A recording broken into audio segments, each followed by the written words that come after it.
What's up, people of the internet? My name is Dabacab, and today we have two new cards to go over, so let's check them out in today's video. So today we have a red card as well as a hero. We're going to start off first with the red card, which was spoiled by my boy Divok over at the Artificers Guild. So if you haven't seen his channel yet, go down to the description where you'll see a link. Check out his videos because he puts out some really awesome content. So the revealed card is a Legion Standard Bearer. This is a 4-cost red creep card with 6 health, 0 attack, so it's not going to be killing much, but he will help his friendly allies do just that because he gives his friendly neighbors plus 4 attack. That is a really impressive buff, but of course you've got to balance the impressive buff to his neighbors versus some kind of mediocre and not very good stats. So the question is, how good is this card?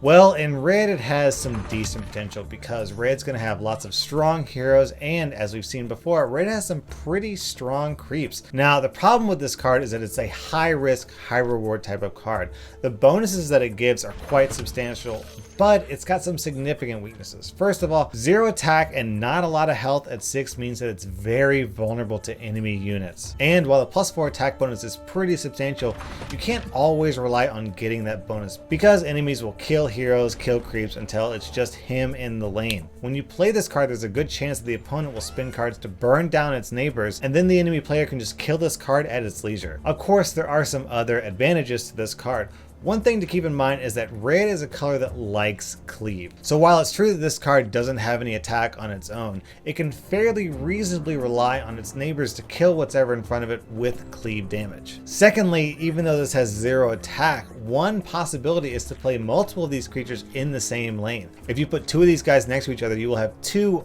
4/6s, which is respectable. If you put 3 of these guys next to each other, then you will have a 4/6, an 8/6, a 4/6, and then plus 4 attack on either unit on both sides of this stack of creatures. Another really cool thing about this unit is that it can help you punch through damage to the tower. Let's imagine, for example, an enemy lane that is filled with creep. You cast a kill spell on one enemy to get rid of that card, and in front of that empty slot is your hero. At that point, your hero is the only one dealing damage through that empty spot to the tower, so you want to buff up that damage as much as possible. Legion Standard Bearer will let you do exactly that. If you have that one hero in an empty spot, you put a Legion Standard Bearer on both sides of that hero, buff that hero up with 8 attack, and that hero can punch through that empty slot and smack the tower for massive damage. That's actually kind of one of the problems with red. Red likes to focus on really strong heroes, and that's a cool effect, but the problem with it is that you only have 5 heroes. So if the enemy creates a very wide board, it can be difficult for a red hero to punch through because they just keep putting creep after creep after creep in front of the red hero,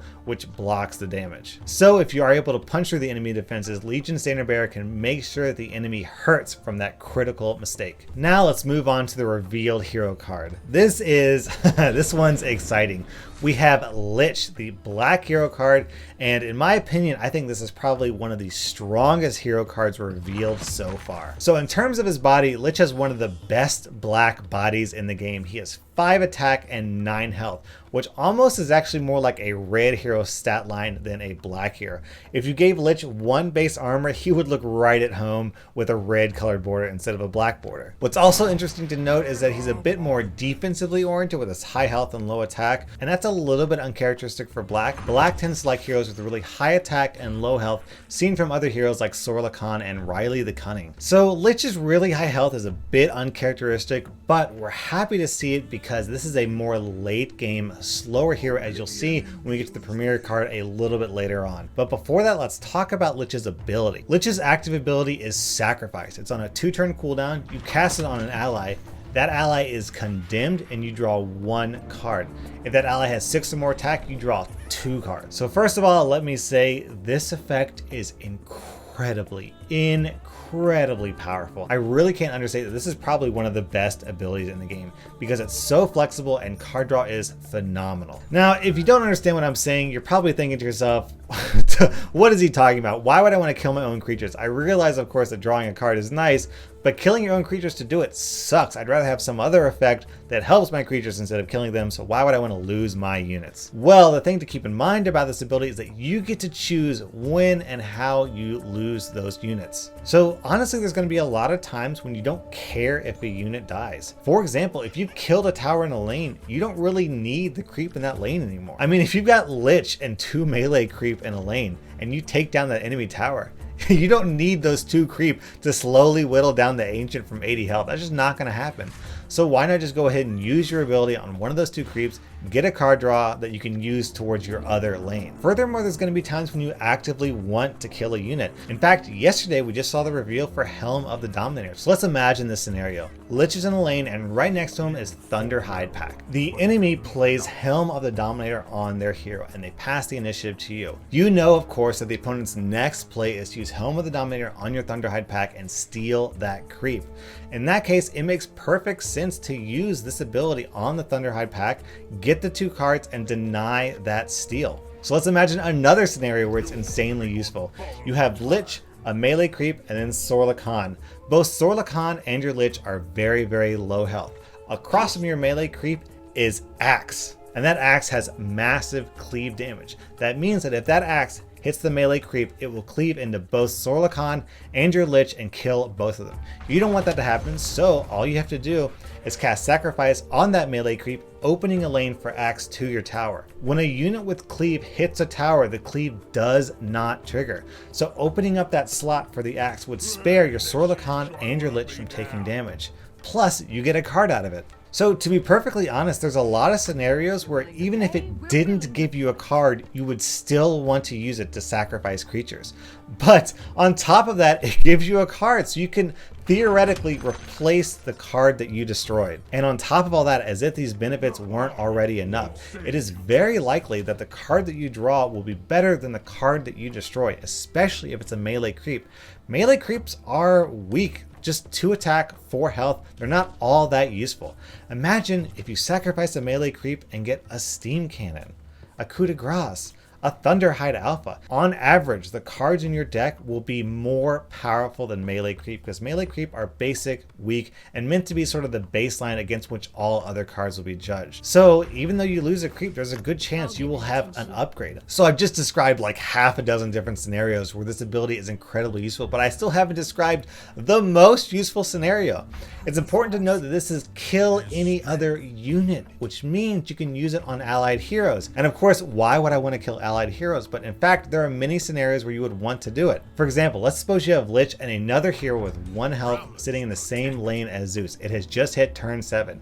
You can pretty much be guaranteed that Zeus is either going to cast Thunder God's Wrath and kill that hero anyways, or he's going to cast some other blue spell and ping that black hero with his passive, killing it anyways. So that hero is pretty much destined to die. It's not going to survive to the combat round. You may as well cast Sacrifice on it, get the 2 cards to replace it, because more than likely that hero will have 6 or more attack by turn 7 with all the items in the game.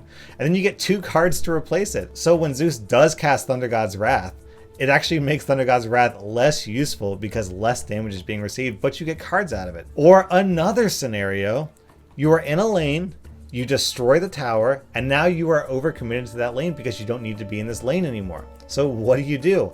In most scenarios, you have to wait for them to die or to get a town portal scroll so you can evacuate them and put them in other lanes. But with the Lich, you can sacrifice that massively powerful red hero that's not going to die anytime soon, get the 2 cards, and then you can redeploy that red hero to another lane. So I'm telling you guys, this ability is so strong. It's definitely one of the strongest abilities in the game, and to top it all off, it plays very well into Lich's overall objective, which is late game dominance, leading into our premier card. Lich's premier spell is Chain Frost, which is quite possibly the most complicated card we have ever seen in Artifact. So there's a lot to go through. I'll do my best to explain the intricacies of this card, but bear with me because there's a lot going on. So first, before talking about this card, let's talk about the pulse mechanic. The pulse is the little circle arrow symbol that you see in the middle.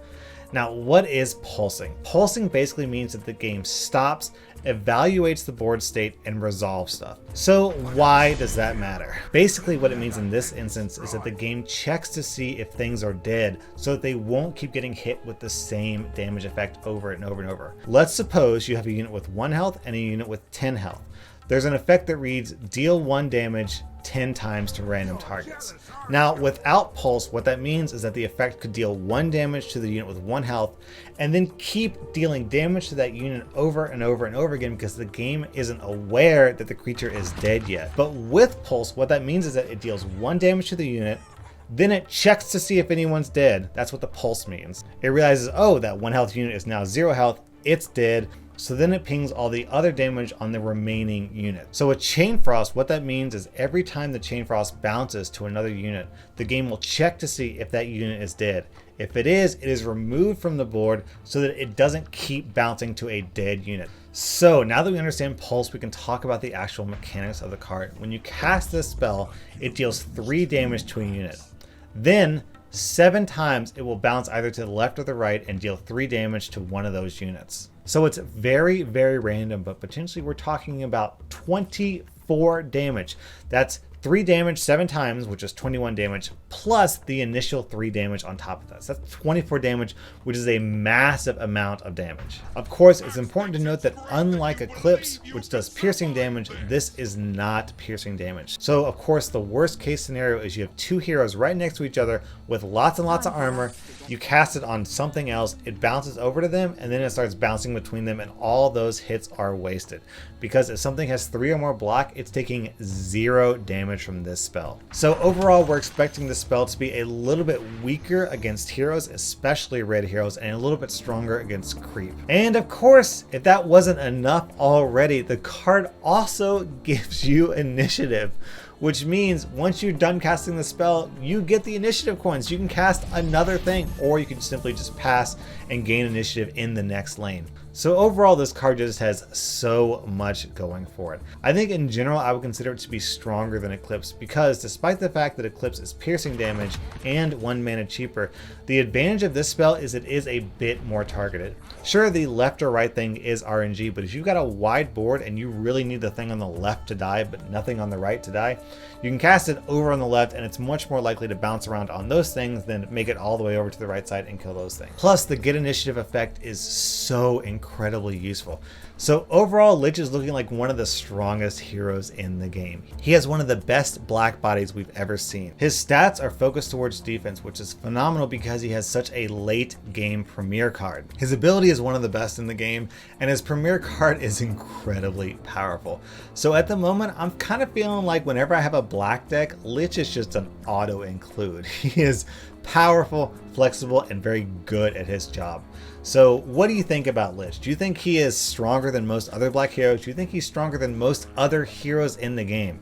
Personally, yeah, I think so. He's looking like one of the top tier heroes for sure. Also, what do you think about the Standard Bearer? It's a very interesting, unique card, so I'm very curious to know what your thoughts are. Let me know down in the comments. I'd love to hear what you have to say. Thank you so much for watching. Dabacab out.